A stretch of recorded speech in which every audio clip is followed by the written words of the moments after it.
Well, folks, I've come out to the middle of nowhere because it's quiet. There may be a couple of gunshots in the background, but you know where I live, when I normally do videos, it's super loud because there's 9,000 trucks with straight pipes blowing through town, and the landlord's out working on stuff. And well, figured it'd be nice to come out here. It's kind of warm right now. The sun's beating on me. Shirt's a little warm. Anyways, we have a new truck. I kind of spoiled it a little bit the other night after a couple of drinks. But we have a new Bullnose in the family. I guess new to me, new to us. As you know, this channel is kind of coming from the Johnson's Garage channel, my original YouTube channel, where I started working on Bullnose trucks, and it started with the 82 F150 that I put a Cummins in, straight axle swap, and did all that crazy stuff to it. And then sometime last year, sold it. It's now in Kentucky. That video will be out soon, I promise. But anyways, we had the 82. Then we ended up having I think another 85, kind of like my junk truck, basically the same thing. It had a straight 6. We put a Cummins in that. And then we had an 86 F350 crew cab Bullnose. We put the 4BT from the other truck into that one. And then I, at some point, got a 85 F150 and rebuilt the engine, put a 5-speed, 4-wheel drive, swapped it and all that. Now, we've got another one, another 85. Roll that cheesy YouTube music that everybody uses. I don't know.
There she is.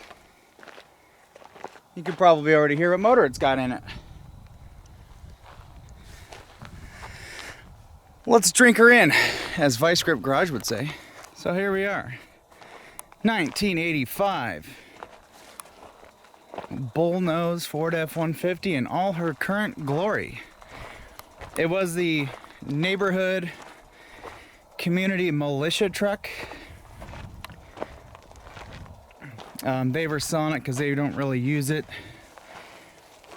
I mean, the guy hasn't even put a couple thousand miles on it. He's only driven it just, you know, very locally.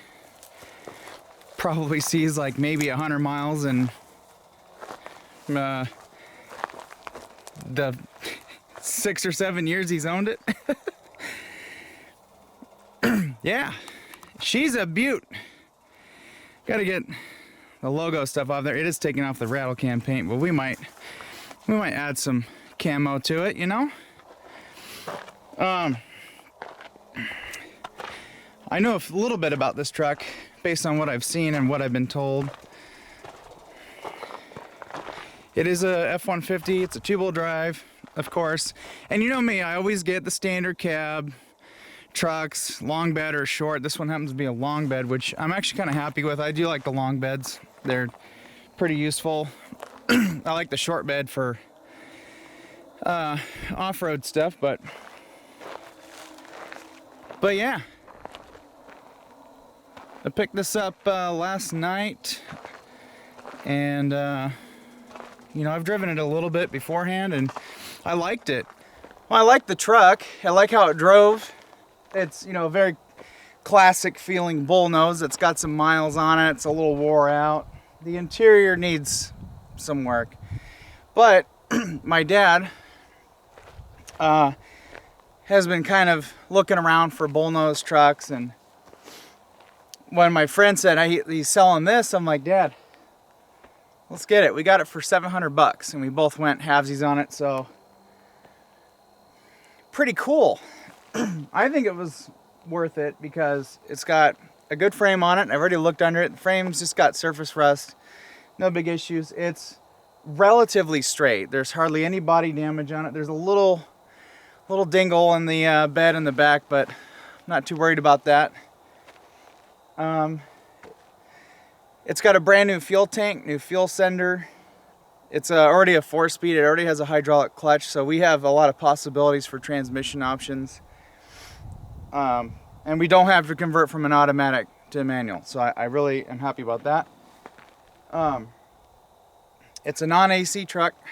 It's kind of the Buttlicker base model, so it's got the vent heat, and it's got the ankle vents down below, not rest holes, well, except for one small one. But yeah, want to see the motor? Then I'll show you the interior, and then we'll go for a drive, and then that'll probably be it for this video. I remember when Vice Grip Garage got a Bullnose, and he's like, where's the hot latch? And he presses that because that's where you open it, and he's like, oh, it's flat because Ford's innovative, or whatever. Chevy guys in their infinite wisdom. We've got a 306.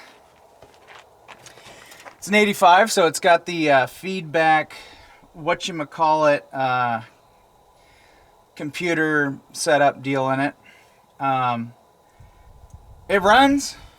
I don't see a Durspark module anywhere, so I don't have to worry about that. It's just got a little computer that controls timing and maybe a little bit of the carburetor. So yeah, this has got 147,000 miles, I believe. This engine's been running pretty good. It does like to diesel though. I've never had an engine diesel before, so that's interesting. It could just have some carbon buildup in the combustion chambers and just kind of ignites off of that until it, stops igniting. Looks like we're gonna need some heater hoses. I've got plenty of that. It's probably gonna need a coolant change. I don't even want to look at it now. It looks like it may have had a brake booster and master cylinder at one point. These cast iron master cylinders suck, but the brakes work really well for now. I'm thinking what I want to do with this truck is, at least for now, I want to go over just the basic stuff and get it kind of squared away. Right off the bat, we need a new grommet for the PCV, so when I'm getting one of those, I want to do an oil change on it. I want to change the spark plugs, the wires, cap and rotor. Some of them look new, but I think they've only been replaced like one at a time. So I want to do a basic tune-up on it. Carburetor seems to be working fine, so I'll probably just see if I can't do a couple of adjustments and maybe call that a day. But yeah, so some basic stuff under here, and that's all I got. I would like to do a Saginaw power steering pump upgrade on it. When I do the conversion, serpentine conversion on the other truck, that might let me use the Saginaw bracket I have now and put that on this truck. That'd be really nice. Power steering works pretty good. It's fairly quiet, but the Saginaw pump is just, it's what should have been in every Ford that had this crappy freaking pump. I think there's actual ticks around here. We're gonna have to get out of here. Oh, the interior is splendid.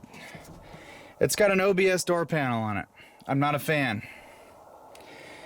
So LMC truck, if you're watching, you know, it would be really nice, especially as being a long-time customer, if maybe we can get some door panels and some mat pockets. So if you guys are watching and can sponsor me, that would be fantastic. It would be much appreciated. So yeah, the dash, real basic, there's no vents. I mean, that's fine, I'm not worried about it. The other truck, other Bullnose has AC and all that stuff, so, you know, whoever happens to drive this one is gonna be the one that suffers. Dash is completely faded. It's in relatively good shape, so we could probably re-dye that if we wanted to. It's got the glove box door from what looks like my 82, but it's not from that. It's got the floor vents down here. I bet they're just full of stuff, mouse nest and whatnot. We got some random cables and mismatch, whatchamacallit. I'm gonna end up sorting all that out, making it a little bit neater, especially when we get the door panels swapped out. Get some new speakers. We get a dash bezel, which is completely missing. Get a radio in there. The bench seat is a little crispy. It's got this nice pink camo seat cover. So we're gonna need to get a cover, an actual like a bench seat rebuild kit. I don't know, something like that. Typical door seals blown out. Gonna have to do that. It was a tan color at one point. Gonna need door seals, of course. Clean the steering wheel. That's kind of gross, and it's pencil thin, so that's neat. This was a, I believe this was a 3 on the tree truck, and someone put what I believe is maybe the S-Rod single rail overdrive transmission, which that transmission shifts really nice. The the shifter bushings are a little wore out, but you'll find a gear here and there. Single tank truck. Uh-oh. We're really gonna have to get out of here. Long-legged dangly bastards are here. Yep. So I'm probably gonna get rid of this. I'll see what you guys think, if I should get rid of that or not. I kind of like it. It had a tarp on it and I hated it, so I took the tarp off, but I kind of like it. Especially this front part. We can maybe swap that wood out for some metal, and we could put roof lights on it. Might actually keep this rack on here. I kind of like it now with the tarp gone. So camo paint we're keeping. Militia stuff's coming off. I'm gonna have to get out of here. I got bugs galore. But yeah, this is the truck. I didn't know this until I looked under. We got cherry bomb. Both my trucks have cherry bombs. We got some bubbly here. That's in a spot where if we went crazy on a 4-wheel drive swap, we could just cut those out and not worry about it. The tags are even up to date. So yeah. So I hope you guys subscribe and like this video. I'm open to hearing some suggestions down below for ideas. I have a few ideas of my own. I would at some point do want to make it 4-wheel drive. Also have to talk to Dad, because I know Dad wants to do he wants to partake in building this truck. So we'll see what kind of route we want to go, if we want to do the solid axle swap. Personally, it's just cheaper and easier to do TTB and leave it stock ride height, but we'll see. But yeah, I gotta get out of here. Long-legged dangly bastards are flying around my truck. I gotta go. Yeah, it's a little rattly in here. Everything's just flopping apart. It's all wore out. Thing doesn't overheat, runs right in the middle on the temp there. Been kind of ramping on it. I have to take I put 30 bucks in. 7 gallons of gas at 429. It's ridiculous. Oh yeah. It's other than the rattles, look at that door panel. It's held on by the window crank. Yeah, this thing, I want to get tires for it. It needs shocks. They're pretty much gone. Of course, suspension bushings. I typically put sway bars on these things just because of how I drive. I might not. If I get one, I'll put it in. But yeah, this thing is, she's something else. But I like it. Oh, and of course, someone shot the truck. I don't know. I think I heard the story on that, and I can't remember what it was, but you know, needs a windshield. Alright, I'm gonna head back home to edit this video. I'll catch you guys later.